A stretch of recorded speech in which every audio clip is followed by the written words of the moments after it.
The Violins of Hope, violins that were played by Jewish musicians during the Holocaust, are here on the Suncoast. ABC 7's Linda Carson is joining us with In the Spotlight, the story of survival of these violins and their purpose that's going on now. Linda. Amnon Weinstein, one of the top violin makers in the world, is traveling with the violins. He lost 400 relatives in the Holocaust, and he's made it his mission to search out and to restore the violins from the Holocaust.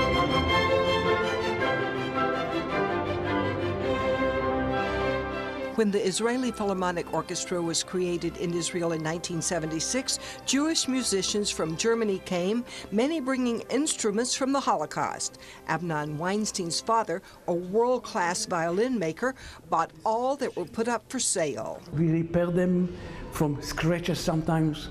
There is a violin here that it took me 1.5 years to repair it. They wanted to preserve the violins so they could tell the story of those who'd played them and lost their lives. Many of them have been in use by Jewish people in the ghettos, in the camps, everywhere. Some we know exactly the owner, some we don't know the owner, but we know that they've been in these atrocities. Amnon's son, also a master violin maker, says these violins help us understand the enormous tragedy of the Holocaust. We can understand a single person's story. We can understand the story, for example, of this guy, Jacob Hackert, who was one of the first Jewish violin makers, and later on he had a string factory in Holland, and then he was sent to Auschwitz and was killed on the 22nd of May 1944.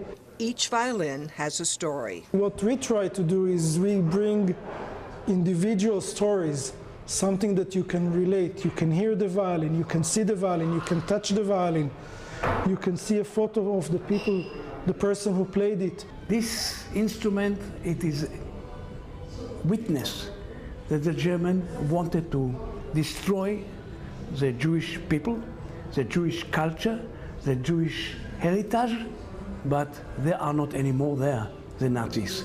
These violins are playing concert all the time. They're on the Suncoast through February 16th. On the 6th, 7 p.m., Riverview High School, James Grimes, author of The Violins of Hope, will have a panel discussion with Afshi and Amnon, who are the purveyors of the violins. On February 9th, classic Jewish Broadway at Neal Auditorium with the Presidential String Quartet. The closing night is the 16th of February, and that's classic Jewish medleys at Temple Beth Shalom at 7 p.m.